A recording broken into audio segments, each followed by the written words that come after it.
تم جو کچھ بیان کر رہی ہو کیا یہ تم نے اپنی آنکھوں سے دیکھا ہے؟ اس نے فوراً کہا، ہاں میں نے خود دیکھا ہے۔ یہ سنتے ہی حضرت حمزہ رضی اللہ تعالیٰ عنہ جوش میں آ گئے، چہرہ غصے سے تمتما رہا تھا۔ فوراً حرم میں داخل ہوئے، وہاں ابو جہل موجود تھا۔ وہ قریشیوں کے درمیان میں بیٹھا تھا، وہ سیدھے اس کے پاس جا پہنچے، ہاتھ میں کمان تھی، بس وہی کھینچ کر اس کے سر پر دے ماری۔ ابو جہل کا سر پھٹ گیا۔ حضرت حمزہ رضی اللہ تعالیٰ عنہ نے اسے کہا، تو محمد صلی اللہ علیہ وآلہ وسلم کو گالیاں دیتا ہے؟ سن لے، میں بھی اس کا دین اختیار کرتا ہوں، جو کچھ وہ کہتا ہے وہی میں بھی کہتا ہوں، اب اگر تجھ میں ہمت ہے تو مجھے جواب دے۔ ابو جہل ان کی منت سماجت کرتے ہوئے بولا، وہ ہمیں بے عقل بتاتا ہے، ہمارے معبودوں کو برا بلا کہتا ہے، ہمارے باپ دادا کے راستے کے خلاف چلتا ہے۔ یہ بات سن کر حضرت حمزہ رضی اللہ تعالیٰ عنہ بولے، اور خود تم سے زیادہ بے عقل اور بے وقوف کون ہوگا جو اللہ کو چھوڑ کر پتھر کے ٹکڑوں کو پوجتے ہو؟ میں گواہی دیتا ہوں کہ اللہ کے سوا کوئی معبود نہیں، اور میں گواہی دیتا ہوں کہ محمد اللہ کے رسول ہیں۔ ان کے یہ الفاظ سن کر ابو جہل کے خاندان کے کچھ لوگ ایک دم حضرت حمزہ رضی اللہ تعالیٰ عنہ کی طرف بڑھے اور انہوں نے کہا، اب تمہارے بارے میں بھی ہمیں یقین ہو گیا ہے کہ تم بھی بے دین ہو گئے ہو۔ جواب میں حضرت حمزہ رضی اللہ تعالیٰ عنہ نے فرمایا، آؤ کون ہے مجھے اس سے روکنے والا؟ مجھ پر حقیقت روشن ہو گئی ہے، میں گواہی دیتا ہوں کہ وہ اللہ کے رسول ہیں، جو کچھ وہ کہتے ہیں وہ حق اور سچائی ہے، اللہ کی قسم میں انہیں نہیں چھوڑوں گا، اگر تم سچے ہو تو مجھے روک کر دکھاؤ۔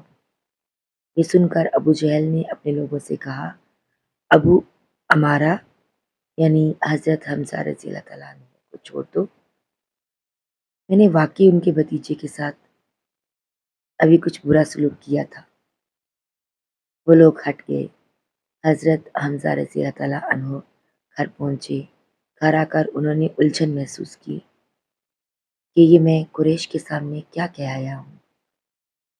میں تو قریش کا سردار ہوں، لیکن پھر ان کا ضمیر انہیں ملامت کرنے لگا۔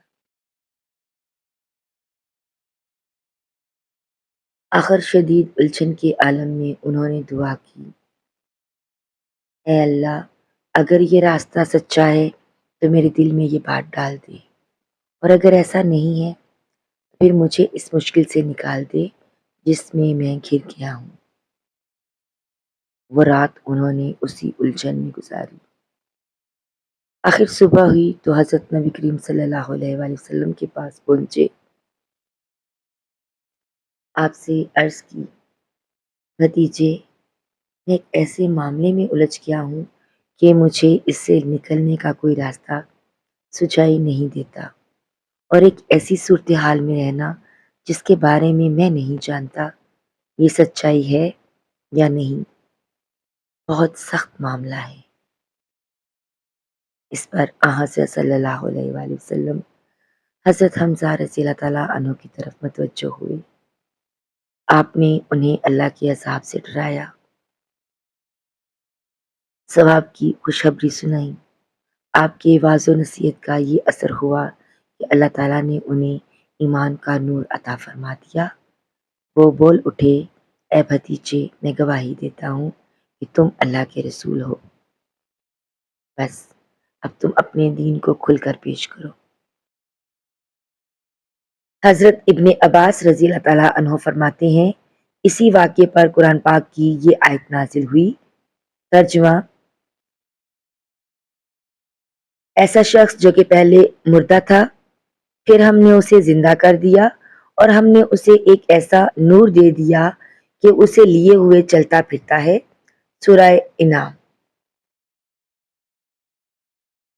ناظرین و سامعین، حضرت حمزہ رضی اللہ تعالیٰ عنہ کے ایمان لانے پر حضور نبی کریم صلی اللہ علیہ وآلہ وسلم کو بہت زیادہ خوشی ہوئی۔ اس کی ایک وجہ تو یہ تھی کہ حضرت حمزہ رضی اللہ تعالیٰ عنہ آپ کے سگے چچا تھے۔ دوسری وجہ یہ تھی کہ وہ قریش میں سب سے زیادہ معزز فرد تھے۔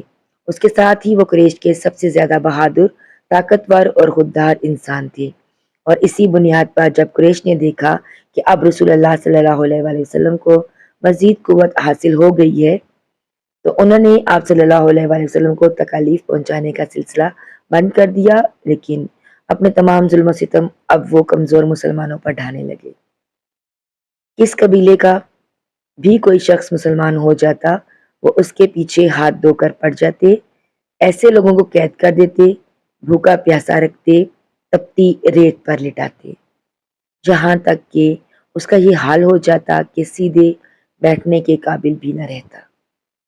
اس ظلم اور زیادتی پر سب سے زیادہ ابو جہل لوگوں کو اکساتا تھا۔ ایسے ہی لوگوں میں سے ایک حضرت بلال حبشی رضی اللہ تعالیٰ عنہ بھی تھے۔ آپ کا پورا نام بلال بن رباح تھا۔ یہ امیہ بن خلف کے غلام تھے۔ حضرت بلال رضی اللہ تعالیٰ عنہ مکہ میں پیدا ہوئے تھے۔ پہلے عبداللہ بن جدان تیمی کے غلام تھے۔ عبداللہ بن جدان کے 100 غلام تھے، یہ ان میں سے ایک تھے۔ جب اسلام کا آغاز ہوا اور اس کا نور پھیلا تو عبداللہ بن جدان نے اپنے 99 غلاموں کو اس خوف سے مکہ سے باہر بھجوا دیا کہ کہیں وہ مسلمان نہ ہو جائیں۔ بس اس نے حضرت بلال بن رباح رضی اللہ تعالیٰ عنہ کو اپنے پاس رکھ لیا۔ یہ اس کی بکریاں چرایا کرتے تھے۔ اسلام کی روشنی حضرت بلال رضی اللہ تعالیٰ عنہ تک بھی پہنچی، یہ ایمان لے آئے، مگر انہوں نے اپنے اسلام کو چھپائے رکھا۔ ایک روز انہوں نے کعبہ کے چاروں طرف رکھے بتوں پر گندگی ڈال دی، ساتھ ہی وہ ان پر تھوکتے جاتے تھے اور کہتے جاتے تھے، جس نے تمہاری عبادت کی وہ تباہ ہو گیا۔ یہ بات قریش کو معلوم ہو گئی۔ وہ فوراً عبداللہ بن جدان کے پاس آئے اور اس سے بولے، تم بے دین ہو گئے ہو۔ اس نے حیران ہو کر کہا،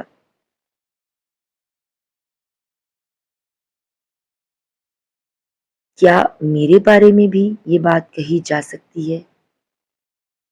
اس پر وہ بولے،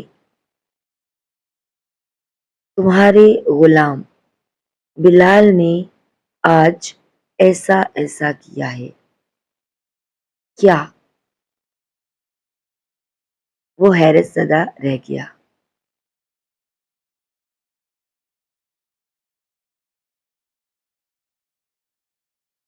ناظرین و سامعین، آج کی ویڈیو بس یہیں تک۔ اگر ویڈیو اچھی لگے تو لائک اور شیئر کرنا مت بھولیے گا۔ اگر آپ چینل پر نئے ہیں تو چینل کو سبسکرائب کرنا مت بھولیے گا، تاکہ ہماری آنے والی ہر نئی ویڈیو کا نوٹیفیکیشن بر وقت آپ تک پہنچ سکے۔ ناظرین، اپنے بچوں کو سیرت النبی صلی اللہ علیہ وآلہ وسلم سے آگہی دینے کے لیے انہیں ضرور سیرت کے بارے میں بتائیے۔ اللہ تعالیٰ میرے اور آپ کے مرحومین کی مغفرت فرمائے، آمین۔